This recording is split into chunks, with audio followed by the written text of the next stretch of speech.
So welcome to our virtual Fireside Chat with Stephen Poloz, an honorary CITP since 2009, former governor of the Bank of Canada, and today a special advisor at Osler, one of Canada's leading business law firms. I'm your host, Caroline Tompkins, President and CEO of FITT. FITT is a global leader in offering a standardized approach to providing people with the exporting and importing skills that they need to best support the international business functions of the companies that they work for. Our core purpose is to create and to recognize high performers in international trade by fostering a community of trusted expert practitioners who support the growth of global economies. Since 1992, we have been supporting those people who are committed to building their international trade skills so they can better serve companies to grow and compete in global markets. Today, I have the pleasure of speaking to a long-term colleague and friend, Stephen Poloz. Steve, welcome. It's great to see you again. Great to be here, Caroline. Thank you. Steve, when you spoke to the community last year, you were working on your book, The Next Stage of Uncertainty, which came out in February of this year. Yeah. And I wanted to first thank you for sending me a copy of the book. I did pay your gift forward by buying copies for my whole family. And we'll be giving out copies to some lucky members of our audience today. I gave these books out because I thought for myself it was the best book I ever read that was written by an economist. Thank you. That's very kind. I really love the tectonic themes that were woven throughout the book, your personal touches, which really brought home a lot of what otherwise are complex issues, complex for me anyway. And I really thought it lent itself to the ear of so many different audiences, young people just starting out in their adult life, business people, politicians, and government officials. So good job, Steve. Really, really good job. Oh, thanks, Caroline. I think maybe I wanted to influence discussions at the boardroom table because that was where I began my thought process. But as I went along, I realized the issues really are quite personal. So I wanted also to appeal to discussion at the kitchen table, and so that was a bit of a juggling act in a way. But as you know, it's kind of the way I talk anyway. So it turned out to be pretty accessible. And it did turn out to be the topic of many of my kitchen table discussions. There you go. When speaking with you, we're really never short of topics to discuss, but we're always short of time. Yeah. So what I tried to do today is narrow down our discussion points and some of my questions to really the uncertainties, how the uncertainties of today are shaping the international trade landscape, and particularly for Canadian businesses, and how leaders can adapt. It's a real narrow focus, or it's not too narrow of a focus, I guess, but I thought we'd give it a try. Okay. But before we first start, I wanted to ask you, since your book first came out less than a year ago, one has to wonder if there are any certainties left, given what we've been going through the past 10 months, given the social, political, and economic concerns that are affecting all society and businesses. And I'm curious, is there anything that today you would have repositioned differently in your book, given what's been going on this year? Well, you're right. You're right. My book came out at the end of February, and but actually I had to tie a bow on it around the end of August. So it is just over a year since I had to, stop bringing in the fresh data points and that sort of thing. So you're always thinking when that happens that the world could change a lot after you're done, but before it actually appears. That's what can happen, right? And in a way it did, but for me, the point of view of the book, it's like a bunch of it came true a lot faster than I might have expected. Of course, I was worried about the various sources of uncertainty, the tectonic forces that you mentioned, and I knew they're there and they're getting bigger, and therefore the future looks more volatile than anything that we've been used to for quite a while. And it gave rise to some predictions that were kind of like, in a way, speculative, like inflation. I was worried that the combination of the rising debt trajectory plus rising populism because of the trend of rising income inequality, that those two things together were going to give rise to some really serious inflation risks in the future. So that the risk of higher inflation was greater than it had been in a generation. I said that. But I didn't think it would happen in just a few months. Of course, at the time, I believed that it would, like I think like most people, there was no question there was a bit of inflation risk in the pipeline because central banks in general wanted to make sure that the recovery was really on the way and that the inflation rate was not going to suddenly drop back below target and give them that problem again. And so sure enough, by doing that, it's like driving towards an intersection and not taking your foot off the gas until you're basically at the stop line, right? And so you're definitely going to creep in to the intersection a bit. And that's what was probably in the plan. A bit of overshoot in inflation was almost certain, I would say, maybe to 3%, let's say. But then, of course, Putin invaded Ukraine at just the wrong time and caused all these extra pressures to go through the economy, not just ours, of course. And so that put another whole layer on top. And there we have it, measures of inflation that are 8 or 9 or some countries 10%. Who could have guessed that? Now, the good news is there's a very strong consensus about getting it down. I mean, and I think a lot of it will go away by itself, say down to 4%, probably without doing any hard work. But the rest is not simple. And so it's complicated to get it just right, which is what you're hearing from. Anyway, that's a long way of saying a lot has happened since the book went to press. And a lot of it is consistent with what the book said might happen. If I was rewriting it today, of course, I would position it as, wow, this is an explanation for why we're seeing what we're seeing.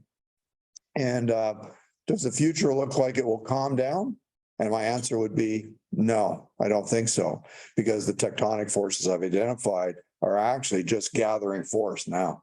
So I believe that the underlying fundamentals for volatility are going to get worse, not better. That's a good point. And you did talk about the underlying, the book was about the underlying fundamentals, but I think it just seems that everything's coming at us so fast. So fast. Yeah. But let's talk about Canada. Sure. It's well known that Canada as an exporter is lagging when it comes to exporting relative to other countries. Yes. And I just thought we could take a moment to remind us all, why trade is important to Canada, specifically to Canadians. And what do you see as a solution to attracting more Canadian businesses to go global? And is it even the right time for businesses to go global?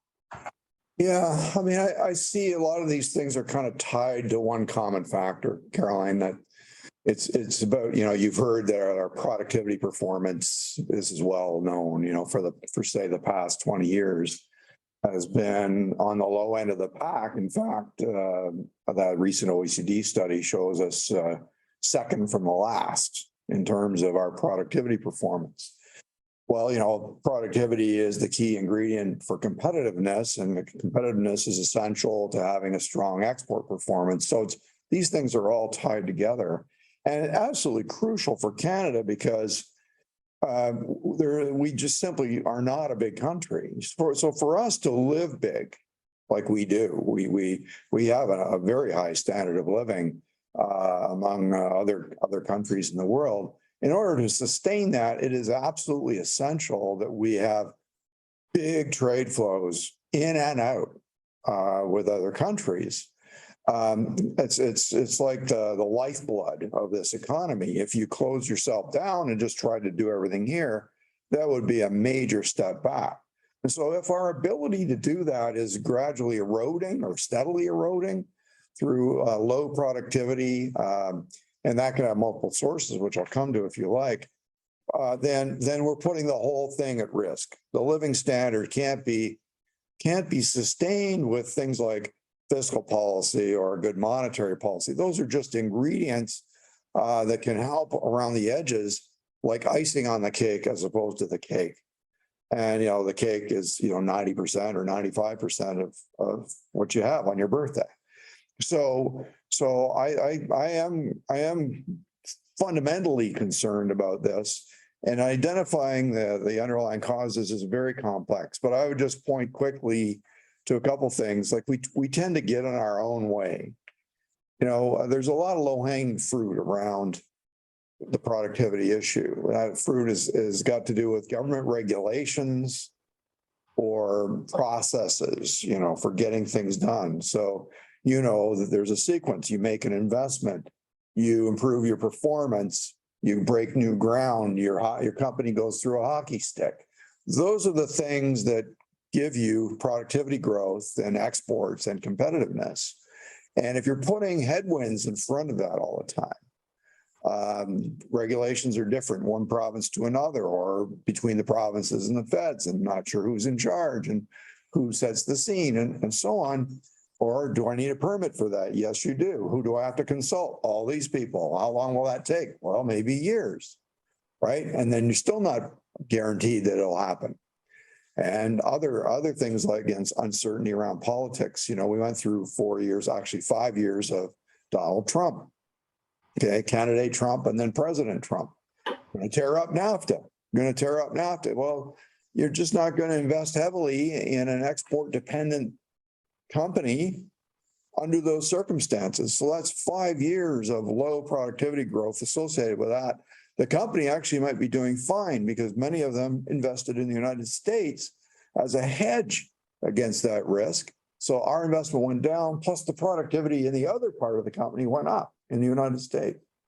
And so they do have a competitiveness position, but it does not necessarily involve growing exports from Canada. And so those are problems that are fixable.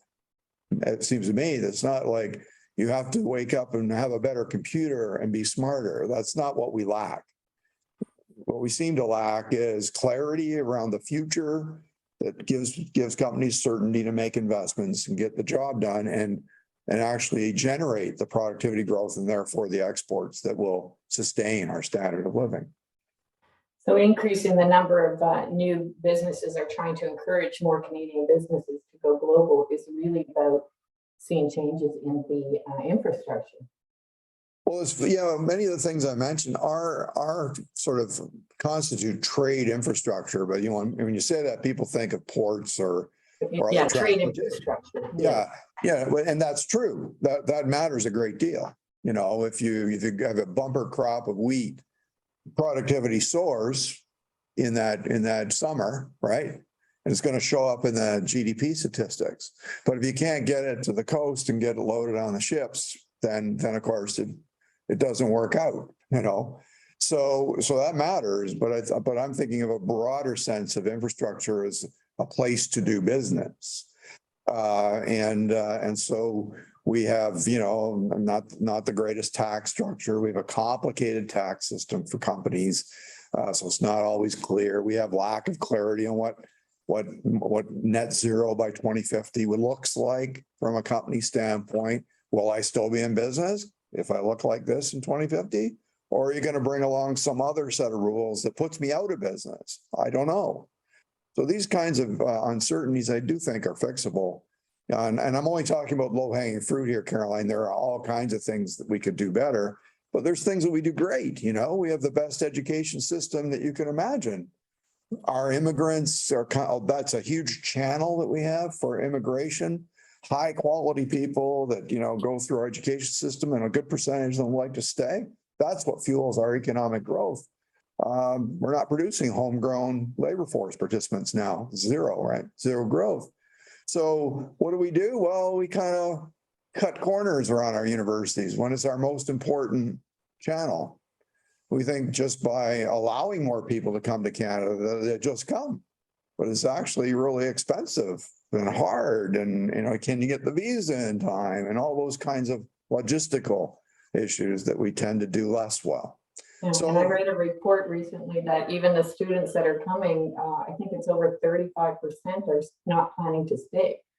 So they're coming and getting educated here and then leaving. And, you know, that's okay because they become ambassadors to the world, having experienced Canada. And that's a great export. If someone spends their money here having a great education, that's a fantastic export and is a good growth category.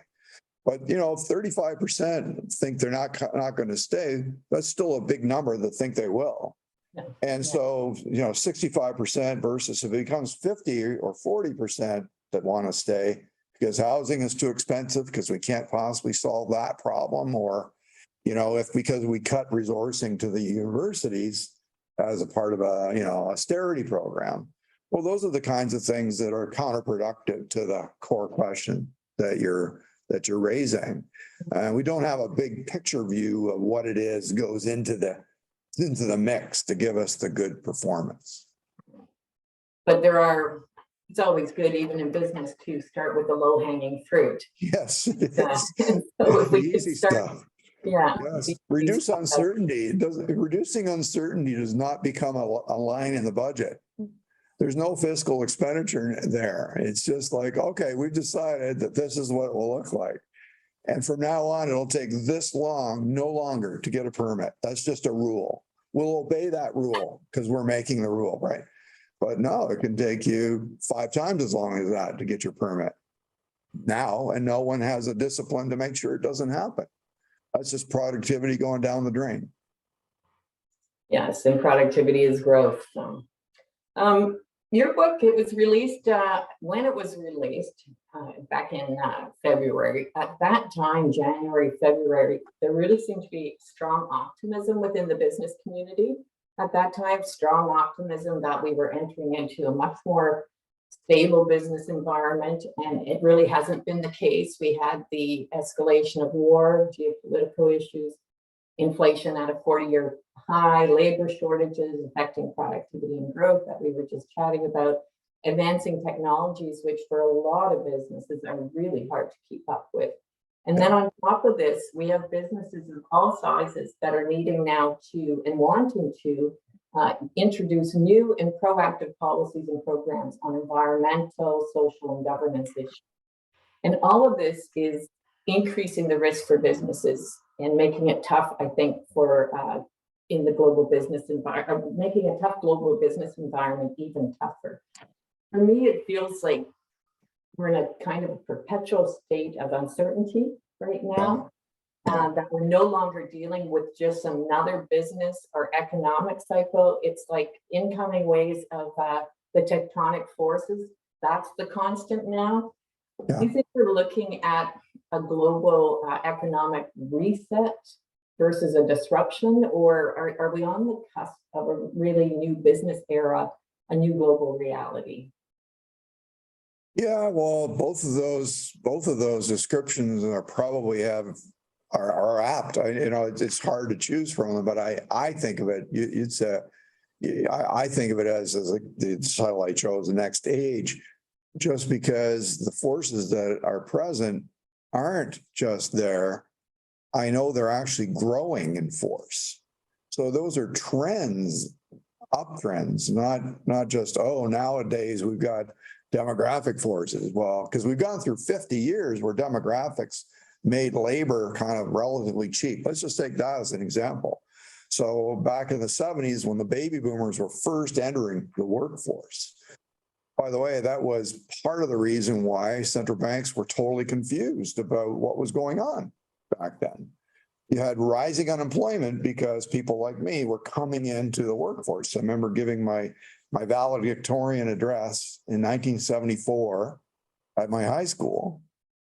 And I hadn't even started economics. I'd been in economics for maybe 2 weeks at Queen's. And all of a sudden I was an economist. I was giving my first economics speech and I told them, don't worry, it's really tough out there in 1974, but it's okay because these are the forces that will bring us back to a good place and we'll all get jobs. Anyway, it turned out to be true in a way, but the unemployment rate was rising. The central bank said, oh, look, inflation never goes up when unemployment is rising. So we'll keep interest rates low and we'll keep the economy growing to give jobs to all these people. And that turned out to be a huge mistake. That created the great inflation of the 1970s. And now, 50 years later, we have exactly the same situation, except in reverse. And I think it's just as confusing. Unemployment is falling and they're going, oh my gosh, inflation could go up in this situation. I think actually inflation could go down in this situation. As you know, just like the unemployment, in other words, the labor market doesn't really tell us what's going on when there's that big of a structural change that's going on within it. So when these forces are moving that fast, 5 years from now, we could have this conversation. You say, oh my gosh, Steve, we talked 5 years ago. We thought it was bad then. Look at it now. That's what I'm expecting. I'm expecting it to be even more difficult to deal with. And so businesses will stop asking questions like, what's going to happen next? And they won't ask an economist to forecast what will happen next. Instead, what they'll ask the economist to do is tell us the top 5 things that we should be prepared for. And none of those things will be the thing that happens, probably. But the point is, by preparing for that range of possible outcomes, you'll be much more prepared for the future. I think that's kind of where we're headed, Caroline. And it is an environment where there'll be more in and out of companies. Like, you know, we lose 40,000 companies every month in Canada. Okay, they close their doors. A lot of them are restaurants and so on, but lots of them aren't. And 41,000 companies are created every month. That's the good news. So that the number of population companies is rising now. After falling during the pandemic, it's been rising steadily now for about a year. And that's great news, because every one of those new companies has the potential to be a hockey stick company, you know, take off and give us a big productivity, a big employment growth, and all those things. And so that's very exciting. I think the rate of churn will keep rising. More companies will fail and more companies will be created. The creative destruction process that Schumpeter talked about is going to be faster. And in that environment, the uncertainty will seem high, but the opportunity set will be extremely high too. So you have to remember it's two-sided. Yeah, so we have some good news with some companies making it, but what I'm hearing is really the sheer volume, complexity, and diversity of the issues we're dealing with today, which I feel are extraordinary, are in fact going to be with us for the next 5 years or so. And sit back, relax, be prepared, be nimble, be flexible. Right. Don't be afraid to let go of things that, let go of something that's no longer working for you or serving your purpose as a company, regardless of how much effort you might have put into it in the past. Right? Just so buckle up and continue working within the circumstances. Buckle up's a good term. That is, be prepared, and also it's be a little bit conservative, right? So that you've always got a buffer. Yeah, you're never flying right beside the sun. You're flying a little ways away from the sun, because then you've got a buffer which helps you play defense if something bad happens to you, and allows you to jump in and play offense if something good comes along. Because I think that flexibility, financial flexibility, will become extremely important. And companies who don't anticipate the environment I've described very well will be the ones that will get hit hard. And they will become the targets of those who are well prepared, right? And so a part of the thing you led with was, how do we export and be competitive and all that? Well, one of the tools will be being more prepared for uncertainty than someone else is. That will be a competitive source of competitiveness.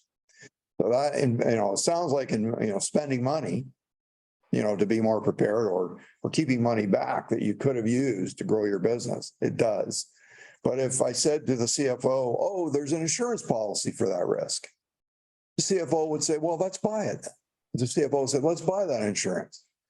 Well, these kinds of preparations and having more people working on risk and preparing the company and so on, those investments will just be a form of insurance, that help you to capitalize on a good situation.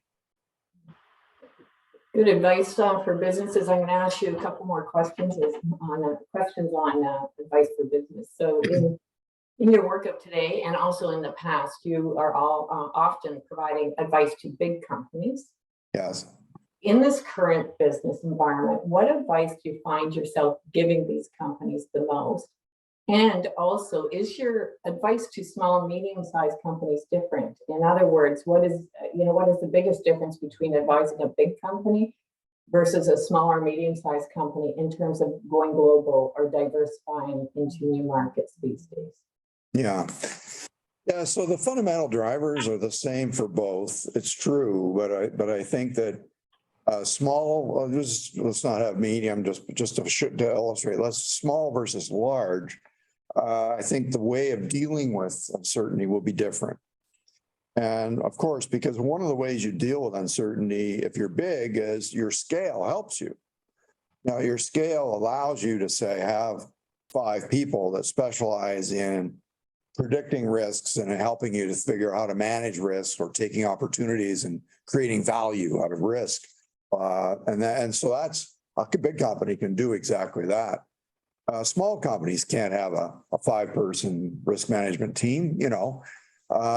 So I think what will happen is we'll see possibly types of insurance companies or existing insurance companies moving in to help companies manage this risk in the way that for today, a small company can join kind of a group insurance policy for health benefits or other benefits for them, for their employees. They don't have to have a whole HR department and have their own plan, right? They can join a plan through an insurance company.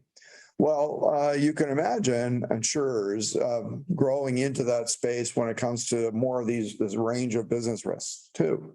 But I think around employees is the biggest set of risks because we're going to have a shortage of workers for the next generation, as opposed to the past generation's been really too many of us, okay? And during that period, you basically saw labor unions almost not quite disappear, of course, but become much less prominent. You saw the virtual demise of defined benefit pension plans, things that were all sort of employee-friendly things. Well, that's because there were so many of us, okay? But now it's going to be the opposite. So I think the power is clearly shifting from employer to employee, and we're going to see the return of, you know, organized labor or companies getting in front of that by being more generous with their employees to help them manage these life risks. And I think one of the elements of that will be to bring back more generous life plans or, you know, defined benefit type pensions or something of that ilk. And one of the ways they can do these things will be through an insurance umbrella. So a small company can participate in these things, even though they couldn't possibly do it all by themselves. So I think we're going to see more of that kind of innovation happening, Caroline. Now, of course, when it comes to trade, we have, you know, organizations, you know, my old organization is what they were built for at EDC to help companies manage those kinds of risks. And that is becoming more complicated again. I mean, it's basically geopolitical risk has become an everyday thing as opposed to, you know, we used to think of it as political risk insurance. You'd only maybe buy that if you were building some big factory in Egypt or someplace where you might be more concerned about expropriation or something. I don't want to pick on Egypt, but the point is somewhere out there, there might be a political convulsion and you might lose your investment. And so, okay, you buy insurance against that. But nowadays, that can happen all over the place. Trade can be disrupted throughout your supply chain. So how do you fix that? Well, I think companies are de-risking their supply chains by doubling down on their mandates, you know, splitting that mandate in half or in 3. It's like the supply chains in future will be designed by the chief risk officer or even by an engineer who always likes redundancy, instead of by the CFO, which was always looking for the fastest, shortest, least expensive, you know, lowest inventory. That's all great. We made out fine for those things, but they're much riskier today. And so we're going to de-risk those things, not necessarily by reshoring or purely friend-shoring, but those will happen too.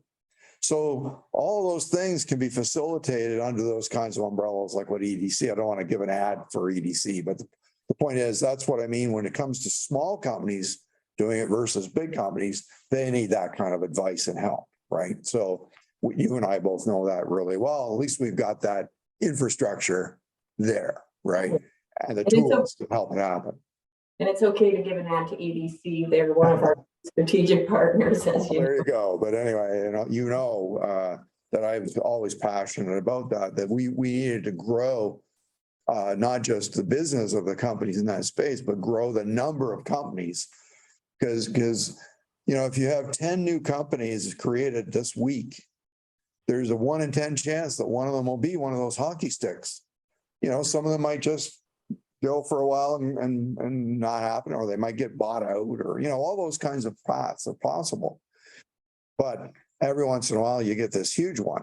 And in any economy, what we know is most of the productivity growth comes from and I'm going to say here, young companies, not necessarily small, but young companies. And as just like kids, they go through a growth spurt, at a certain stage. Some kids have their growth spurt younger than others, but they have that hockey stick phase where they can't eat enough. They're just always eating, and they're growing faster. And that hockey stick phase is where the big productivity happens in every economy. So you need to be generating new companies all the time. So there's always young ones. And your policies need to favor young, not necessarily small. Lots of small companies are great, but they stay small forever. They're not a source of new growth or certainly productivity growth. You touched upon this earlier, and I think you answered my question that I had, but maybe you can just build on it a little bit more. Sure. The labor market. I mean, a lot of companies are struggling, as we know, but on the other hand, some businesses are thriving and could be doing so much better, but they just can't hire people they need. Yes. And you point out in the book, I thought that was an interesting, the labor market never seems to be balanced, or it never seems to be blessed with balance. And, thinking of an economic downturn, is this going to shift the labor market in the future, in the next couple of years? But what I heard you just say is that we should be expecting to live with this environment for the next 5 years or so. Well, and I think 5 years, I just say that kind of randomly. I think it's a much longer term issue than that. And so you remember the K-shaped recovery, which we talked about, almost as soon as the pandemic hit. The top part of the K was, everybody that stayed open and kept going, as the pandemic unfolded. And the bottom part of the K was the folks that were shut down. And so what happened was the top part of the K didn't just hold its own. It actually grew during the pandemic, created new jobs. And so it attracted some folks, quite a lot of folks actually, from the bottom part of the K that, were waiting around for when things might return. So when we reopened, bear in mind that by this time in 2020, by the late fall of 2020, we were operating between 97 and 98% of where we were before the pandemic hit. So the top part of the K was most of it. The bottom part was only 2 or 3% of the economy, an important part, but still small. And so what is happening, workers are being drawn from there. And immigration was really slow, if almost non-existent for a while. And so as a result, people were getting jobs. And when we reopened the bottom part of the K, well, people weren't sitting at home waiting for the phone calls. So now we've got a shortage of workers. And it's really showing up in construction and in, of course, in the hospitality business, especially. That was the part that was so shut down. So immigration, though, is picking up strongly. And we saw, for example, just a week and a half ago, we got the labor market report, remember? And the economists thought that there might be 8,000 or 10,000 new jobs created in the month of October. And lo and behold, there was 108,000 jobs created. And what's the conclusion from the economist group? It's mostly, well, that's really hot. That's going to mean the Bank of Canada's got to do this, that, and the other thing. Well, no, if you look down underneath, you realize that actually there were 110,000 new entrants into the workforce. Whoa. So that's made in heaven. I mean, this is perfect, right? This is supply just coming in there to meet that. That's exactly what we hope for. And so that we can fuel that growth in the part of the economy that really needs the people. And that's not going to give higher wages. I think wages are rising because there's an overall shortage of workers, and they're going to have to rise and they're going to come out of profits. Profit margins are the highest they've ever been. So there's room to maneuver there without it causing inflation. That's what I think. But that's just what I think. There are many, as you know, there's many different ways forward. No one really knows how this will turn out. It's a very unique point in history. It is, yeah.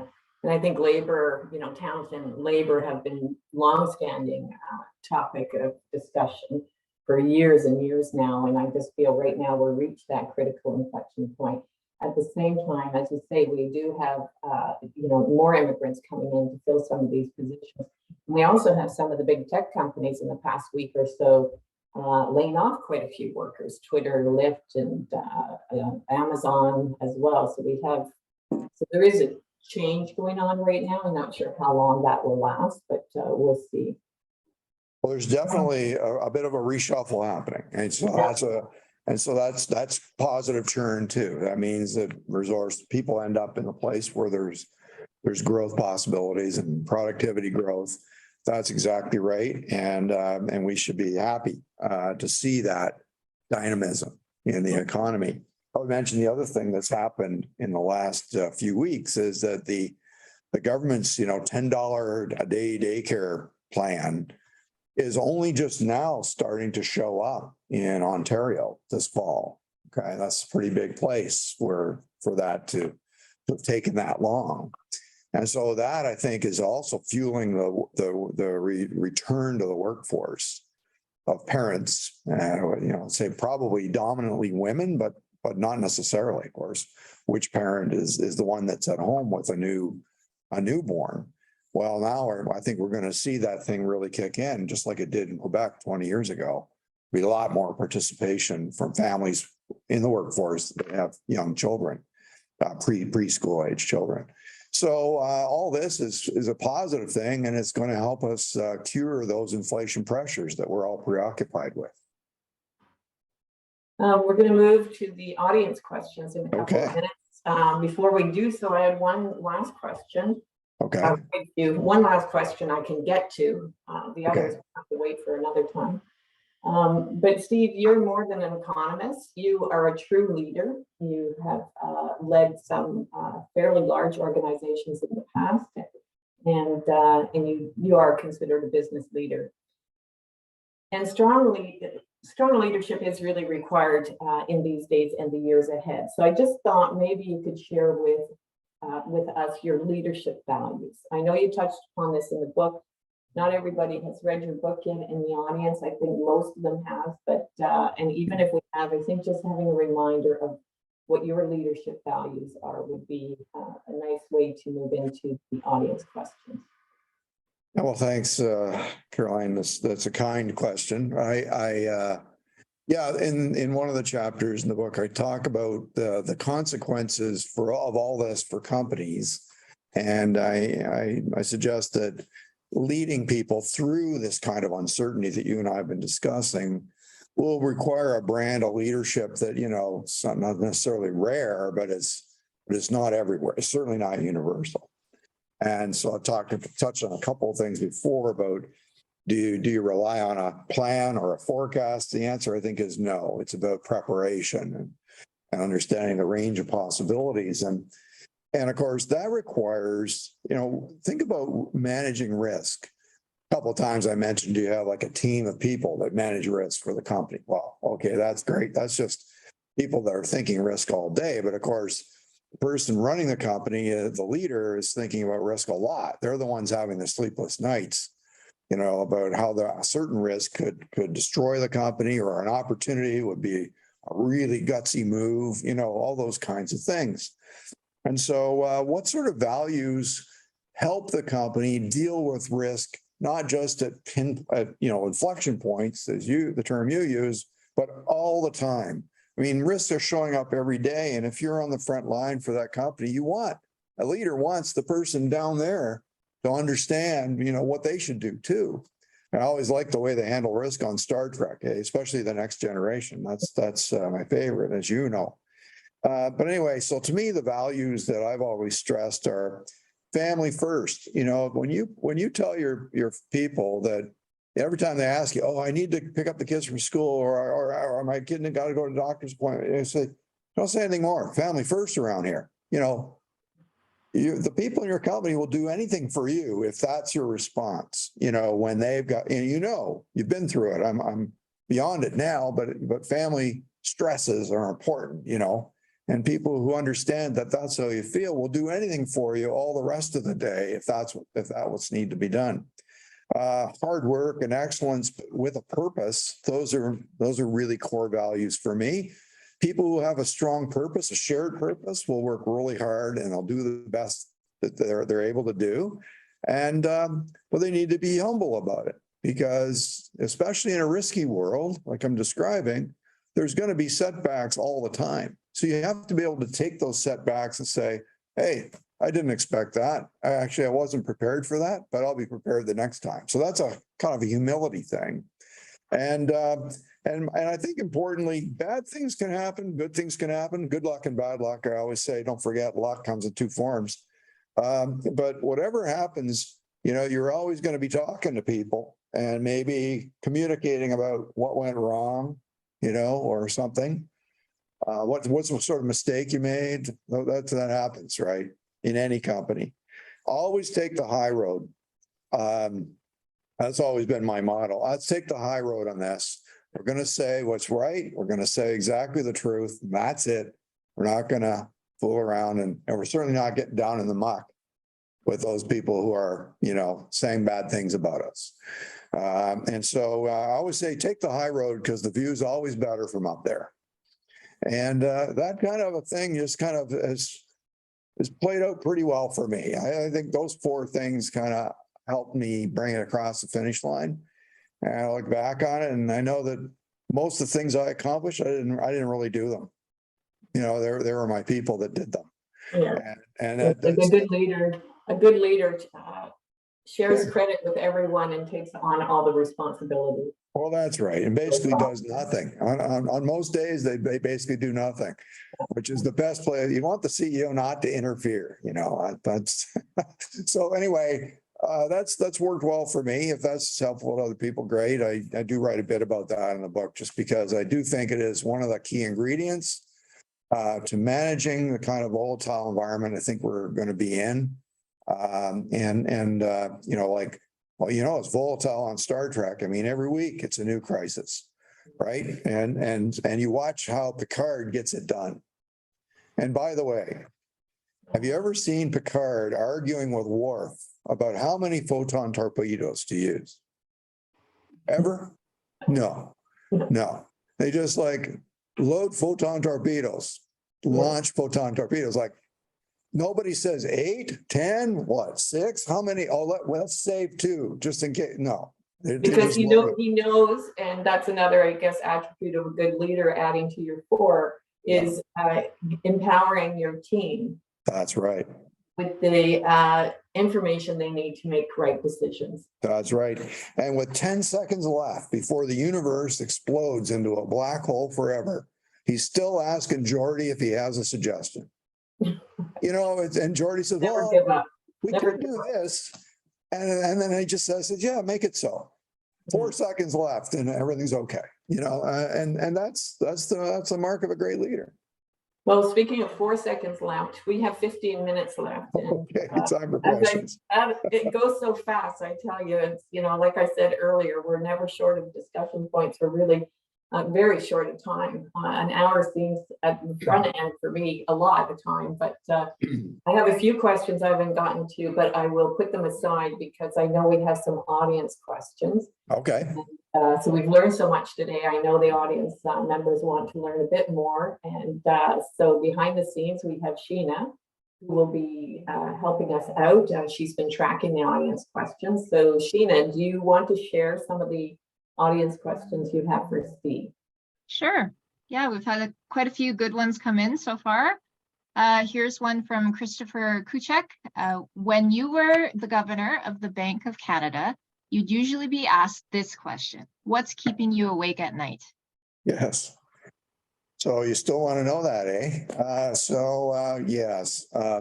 To tell you what's keeping me awake at night mostly is politics. And you know, it's not economics, but it interacts hard with economics. We used to say at EDC, because we had, the economics team and we had the political risk team, and they all had partners, for various parts of the world. They worked together. And we used to say that it only takes a little bit of politics to mess up a great economic forecast.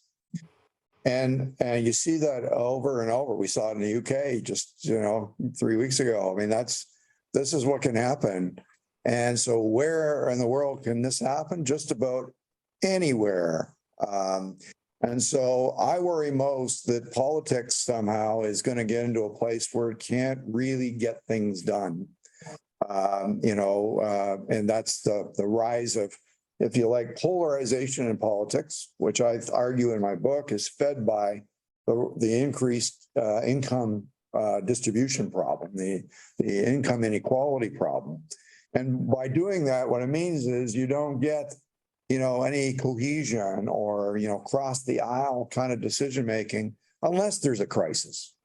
As Ian Bremmer argues in his latest book, you need the power of a crisis to get certain things across the finish line. And unfortunately, that could mean we just need to stumble from one crisis to another in order to decide things. This worries me the most, to be honest. And I see, of course, you have the United States in your mind when you say these things, but you see the same elements happening in lots of countries, including our own, where polarization seems to be getting greater. I hope that doesn't become a trend for us. We've done a better job on income distribution than other countries, so at least we have that on working on the good side.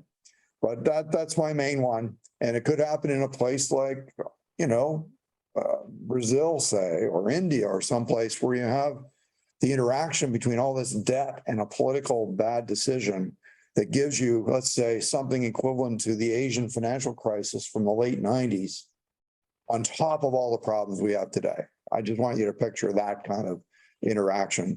That would be another nasty phase. It would feel at least as bad as going through the pandemic. Great answer. Our next question is from John Trelevin, a name that Caroline should be familiar with. Me too. And Steve. Will the regulatory environment in Canada ever catch up to the requirements of the dynamic challenges facing businesses?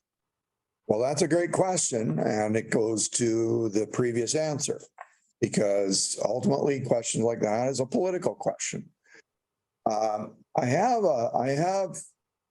make an economic argument here, which is that over the past, say, well, not many, let's say in the recent past, before this phase, on average, we had a decent growth rate. The economy did okay.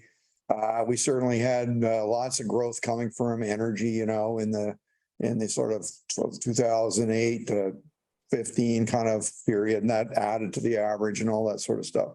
And so in that kind of environment, a lot of what we talked about before, the low-hanging fruit, can be just kind of left there because it's kind of masked by an overall decent performance.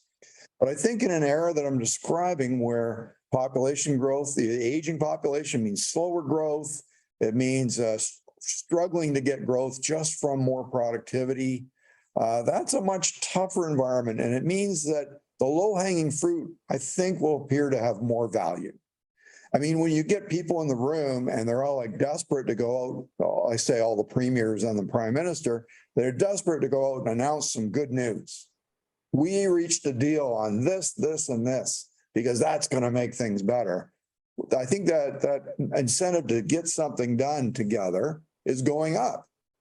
Okay, so I do think that there's a stronger incentive to clean up some of the regulatory issues, the red tapey kind of issues, or that sort of thing that's slowing us down, and especially the Fed-Prov kind of interaction. Getting some of that cleaned up would pay bigger dividends now relative to our baseline. I think that's what I'm trying to say. So I'm hopeful of that. But that's not a prediction, though, John. You know it isn't. But it'll come down to politics, and I'm hopeful that our polarization does not get increased momentum and that we're able to decide things that are good for the whole country. I should assume that we can. I'm basically an optimistic person, so I believe we can get there. So maybe the answer to your question is just yes, but it's complicated. So no predictions, but because none of us have a crystal ball, which we all want to have. Well, I do have a crystal ball, but it's not working very well. Good answer. Our next question comes from Audrey Ross. She says, how can typically underrepresented trade groups and entrepreneurs access the financing and support they need to prepare for this increasing uncertainty and gain financial security when they are consistently denied access to traditional financing? The kind of situation you described will result in the typically privileged getting ahead, legacy, wealth, biased view of which CEO entrepreneur looks conservative. Where is the equity? Right. Well, there's a lot in that question. So I'll just touch on a couple of things, and that is, I do agree that the next stage of uncertainty I've described will be an even more challenging one for financial intermediaries. And the financial intermediaries are extending credit in a space and taking risk, and certain things, operate to kind of help reduce their risk or to help them. They are the ultimate risk manager, aren't they? Your bank is managing all kinds of risks. If all those risks go up and financial intermediaries feel like they need bigger buffers too, along with all the companies that work with them, then it means that credit could become even less easy to obtain. So your argument could be very valid in the world I'm describing. And that, to me, I had a good chat with someone who I know, a friend at BDC recently. And I think that that's an argument for what BDC and EDC and FCC do every day. That's why we have those organizations, because they're created to help companies deal with some of those shortfalls that come fundamentally from risk. And so they are risk managing institutions to try to fill gaps. So I don't think necessarily their mandates need to change, but they need to be prepared to see them expand in the kind of environment I'm describing. And it would be great if the government were to underscore the importance of those institutions and make sure they have green lights to do all their things really well. So that's something you could argue for.